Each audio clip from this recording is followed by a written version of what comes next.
This is chapter 1, where I lay out the foundation. Canada's governance was built to preserve order and profitability, with participation treated as unnecessary and dangerous. Canada's story is comforting, but here's what's underneath. Chapter 1, 1760, the birth of an elite colony. Let's begin. Canada did not begin with a constitution or a founding assembly. It did not emerge from a revolution, a social contract, or a national awakening. It began with a surrender. When French forces capitulated at Montreal in 1760, the fate of the territory that would one day become Canada was transferred not through public deliberation, but through the decisions of kings, ministers, generals, and merchants. No voice from the St. Lawrence towns or the interior trading posts was consulted. The people who lived here simply watched as ownership of their society changed hands. This moment was more than a historical curiosity. It established the earliest pattern of Canadian governance. Decisions of immense consequences were made by distant elites, while the population played no role in shaping their political future. An empire replaced an empire, and the colony continued as a hierarchical system designed around the needs of the powerful rather than the aspirations of its inhabitants. The British takeover introduced a new administrative structure, but not a new philosophy of power. The colony was not governed as an imperial asset. Its economic output and strategic value optimized for the benefit of London. The governors who arrived understood their role clearly. They were not here to build a democratic society or to cultivate local self-determination. They were here to maintain stability, secure trade, and keep the colony profitable. Governance was a management task, not a public trust. Through this transfer, a local ruling class began to form almost immediately. Some members were newcomers from Britain, others were merchants who adapted quickly to the new regime. They recognized that access to the governor, appointments to council, and ties to imperial networks were the pathways to both political influence and economic advantage. In the decades after conquest, a distinctively Canadian elite began to take shape, rooted in commerce, administration, and landholding, not in popular representation. Montreal became the heart of this emerging elite power. Its merchants, long accustomed to dominating the fur trade under French rule, aligned themselves with British power. Figures like Simon McTavish, Isaac Todd, James McGill, and the McGillivray family built networks that extended from London's financial houses to the interior trading posts of the Great Lakes and beyond. Their companies financed expeditions, controlled supply chains, and dictated prices. But their influence did not end in the marketplace. Many served as justices, counselors, or advisors to colonial authorities, ensuring that economic and political priorities were never far apart. This blending of roles was not considered improper. In a colonial system, a man's wealth was assumed to signal his capacity for leadership. The councils that governed the colony were unelected bodies composed of merchants, military officers, clergy, and administrators. Their decisions shaped taxation, land policy, trade regulation, and infrastructure. Their debates were influenced by the needs of their own commercial enterprises. Public participation was never contemplated. The governing system revolved around those who had the resources, connections, and cultural background deemed suitable for authority. While Montreal merchants consolidated regional influence, another and even more powerful elite structure dominated the northern interior. The Hudson Bay Company, operating under a royal charter granted in 1670, controlled a vast expanse of territory that would one day include much of Western and Northern Canada. The HBC was not simply engaged in trade, it governed. Its officers exercised legal authority, conducted diplomacy, enforced rules, and managed Indigenous relations. This company's charter empowered it to act as a state, and for nearly 2 centuries it did so, with little interference from colonial governments.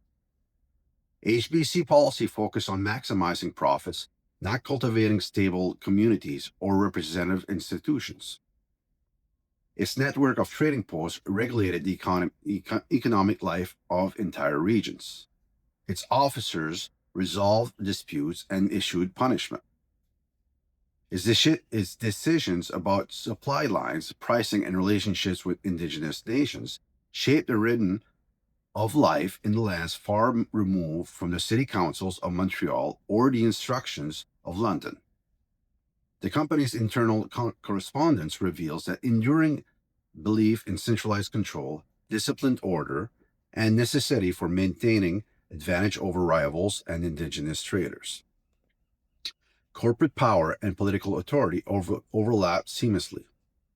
When London appointed new governors or considered territorial reorganization, the advice of the HBC officials was often decisive. Their intimate knowledge of the land and their economic influence made them unavoidable. In many ways, they formed the backbone of early Canadian corporate governance, setting a precedent in which private interests guided public decisions. Yet amid these layered elites, the Indigenous nations who had governed their own territories for millennia found themselves increasingly marginalized. For a brief period after the British conquest, their military strength and diplomatic networks forced imperial authorities to treat them with a degree of respect. This recognition culminated in the Royal Proclamation of 1763, which declared that Indigenous peoples should not be molested or disturbed in the possession of their lands. But even this acknowledgement of territorial rights was framed as an instrument of imperial control. The same proclamation warned British settlers against unauthorized expansion, not to protect Indigenous sovereignty, but to prevent destabilizing conflicts that might jeopardize trade and imperial strategy. Governor James Murray, the first British governor of Quebec, expressed the prevailing attitude of the colonial administration. In private correspondence, he described the colony's population as needing firm guidance, noting that governance required the prudent management of a conquered people. His successor, Guy Carleton, spoke frequently of the need to maintain order and prevent local influence for undermining imperial interests. These statements were not rhetorical flourishes. They captured the essence of the relationship between the colonial states and its inhabitants. The people were subject to be managed, not citizens to be consulted. The Indigenous nations, despite their resilience and sophistications, were increasingly excluded from new political order. Treaties were increasingly framed as transactions rather than agreements between equal nations. The British administrative mindset viewed Indigenous autonomy as a challenge to territorial ambitions and commercial expansion.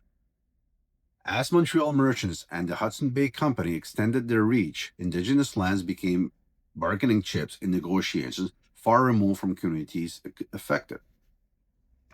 By the turn of the 19th century, the architecture of early Canadian power had been firmly constructed. Political authority rested in the hands of governors appointed from London, supported by council composed of merchants, military officers, and appointed officials. Economic power was concentrated in the hands of corporate networks and commercial families, whose interests shaped the policies enacted by these councils. Indigenous nations had been systematically pushed outside the boundaries of legitimate political authority, even as their land remained central to colonial plans. This was not an accidental arrangement. It reflected an imperial worldview that prioritized order, hierarchy, and commercial success over civic participation or democratic development. A colony existed to serve the empire, and the people existed to support the colony. Representation was seen as unnecessary. Mass political involvement was dangerous. In this environment, a distinctively Canadian elite class matured. It was composed of individuals who had mastered the art of navigating imperial structure while cultivating local networks. They owned land, capital, and influence. They advised governors, shaped policy. Their names appeared in records of councils, banks, trading companies, and land offices. They were the first to see Canada not as a distant piece of the British Empire, but as a domain in which they could build lasting power. The ordinary population, meanwhile, had virtually no entree into this political world. Farmers, traders, artisans, and laborers lived under the laws created without their input. The small elected assemblies that emerged in the late 18th century were tightly constrained by the governor's veto, the appointed council, and the imperial oversight. Popular